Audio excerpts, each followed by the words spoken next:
हाय आर्मीज, आपका स्वागत है मेरे YouTube channel BTS Korean army 111 exam. तो आज मैं आप लोगों को I am crazy for you का पार्ट 11 बताऊंगी। चलिए स्टोरी स्टार्ट करते हैं। पिछले पार्ट में हमने देखा था कि जेके को तेकी मॉम जो कि धक्के मारकर बाहर निकाल देती हैं और बहुत ज़्यादा बुरी तरीके से उसकी इंसल्ट करती हैं और जेके जो कि घर के बाहर चली जाती हैं। ते उसके पीछे जाता है लेकिन उसे उसकी माँ कसम देके रोक लेती है। यहाँ पर ते अपना सूटकेस पैक करके नीचे आता है तो फिर उसकी डैड और उसकी दादी बहुत ज़्यादा ही खुश हो जाते हैं कि आप मेरा बेटा जा रहा है उसे लेने। तो दोनों इससे पूछते हैं तो फिर ते कहता है कि मैं किसी मीटिंग के लिए जा रहा हूँ और वैसे भी आप लोगों को पता है मुझे उसे में कोई भी इंटरेस्ट नहीं है, तो मैं उसमें इंटरेस्ट जब रखता ही नहीं हूँ तो फिर कैसे मैं उसे लेने जा सकता हूँ। तुरंत ही वो अपनी कार लेकर वहाँ से चला जाता है। ये बात ते की मॉम अपने रूम से बाहर खड़ी होकर सुन रही थी। उनके फेस पे स्माइल आ जाता है, वो नहीं रोकती हैं। ते जो कि निकल जाता है। यहाँ हम देखते हैं जेके जो कि चलती जा रही थी और अंधेरा भी हो गया था। ते जो कि बाहर गिरी होती है, उसके चोट लग गई थी लेकिन वो वहाँ से उठकर चलने लगती है। यहाँ पर किसी के फेस पे इविल स्माइल आ जाती है और वो दोनों भाई ही निकल जाते हैं जेके को ढूंढने। यहाँ पर हम देखते हैं जेके जो कि एक मंदिर के सामने होती है और वहाँ बैठी होती है और वो गुस्से में अपना मंगलसूत्र और अपना सिंदूर मिटा देती है और कहती है कि मैं इसे नहीं पहनूंगी। जब उस इंसान को मेरी कोई कदर ही नहीं है तो आखिर मैं क्या ही करूँ इसे पहनकर। और बहुत ज़्यादा ही अच्छा हुआ कि उसने मुझे घर से बाहर निकाल दिया। कम से कम अब मैं सुकून की ज़िंदगी जीऊँगी। और वो बहुत ज़्यादा रो रही थी क्योंकि सभी उसके साथ ऐसा करते हैं। उसकी मॉम जो कि उसे प्यार नहीं करती। जब देखिए डैड बहुत ज़्यादा ही परेशान हो जाते हैं तो वो खुद जाने का सोचते हैं लेकिन देखिए मॉम उसे रोक देती है। यहाँ पर जेके सोचती है कि अब उसका कोई भी अपना नहीं है, अब वो अपने घर भी नहीं जा सकती है, अपने डैड को क्या मुंह दिखाएगी। इसलिए वो वहीं पर मंदिर में बैठी रहती है। यहाँ पर पंडित जी मंदिर बंद करने वाले होते हैं, तभी वो कहते हैं कि तुम यहाँ से चली जाओ, यहाँ के आदमी अच्छे नहीं हैं। मानता हूँ कि शहर बहुत ज़्यादा ही अच्छे लोगों का होता है लेकिन जितना अच्छे लोग होते हैं उससे कई ज़्यादा यहाँ पे बुरे लोग होते हैं। इसलिए तुम यहाँ से चली जाओ वरना तुम्हें अगर कुछ हो गया तो मैं खुद को माफ़ नहीं कर पाऊँगा। तो फिर शेकी कहती है कि मेरे महादेव मुझे बचा लेंगे हर चीज़ से। तो फिर पंडित कहता है कि हाँ मुझे पता है कि तुम्हें महादेव तुम्हारे बचा लेंगे लेकिन महादेव भी उसकी रक्षा करते हैं जो खुद की रक्षा स्वयं करते हैं, तो इस वजह से तुम्हें यहाँ से जाना होगा।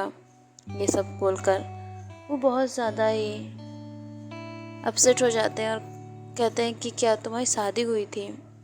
तो फिर जेके कहती है कि क्या ही फ़ायदा पंडित जी ऐसी शादी का जिसमें पति प्यार ही ना करे और तो और रिस्पेक्ट भी ना दे। यहाँ पर जेके जाने वाली होती है तभी वो दो आदमी आ जाते हैं। ये तेके भाई होते हैं और ते के चाचा के लड़के होते हैं जो कि ते को अपनी हवस भरी निगाहों से देख रहे थे।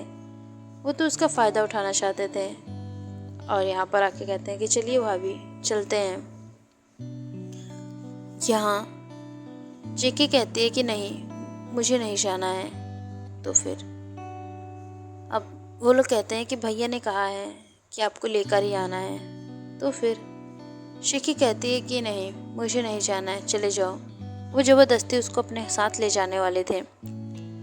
ते जो कि अपने किसी मीटिंग के लिए गया होता है और यहाँ पर जेके जो कि बहुत ज़्यादा ही अब गुस्से में आ गई थी क्योंकि उन दोनों ने ही उसका हाथ पकड़ा था। तो जेके अपना हाथ छुड़ाकर उन दोनों को ही एक स्लैप खींच के मार देती हैं और कहती है चले जाए यहाँ से, नहीं जाना मुझे उस घर में।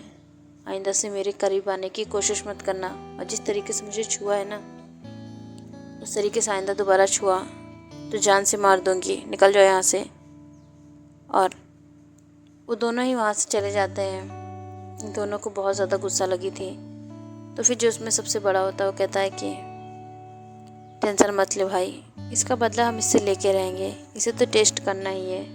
तो फिर ये जाएगी कहाँ, और वैसे भी अभी चलना चाहिए, क्योंकि अगर हम नहीं गए ना शायद कहीं प्रॉब्लम हो जाएगी, और वैसे भी घर जाना पड़ेगा, ज़्यादा लेट रहेंगे तो मम्मी चिल्लाएंगी।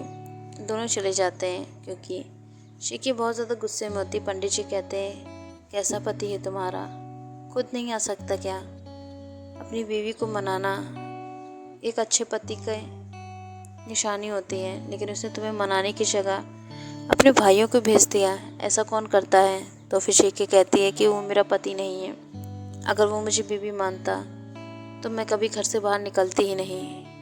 और पंडित जी से कहती है क्या मुझे आपके घर में थोड़ी जगह मिल जाएगी? तो फिर पंडित जी कहते हैं हाँ क्यों नहीं, चलो कुछ खा लो, तुम्हें भूख लगी होगी।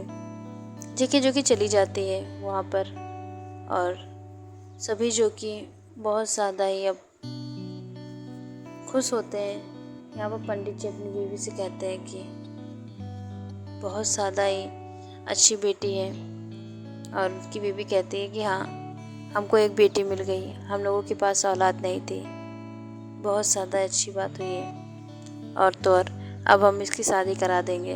पंडित जी जो कि कहते हैं कि क्या बकवास बातें कर रही हो, अभी ये आई है घर में और तुम उसको इस तरीके से शादी करने की बात कर रहे हो। यहाँ पर पंडित जी की वाइफ खाना बनाती है।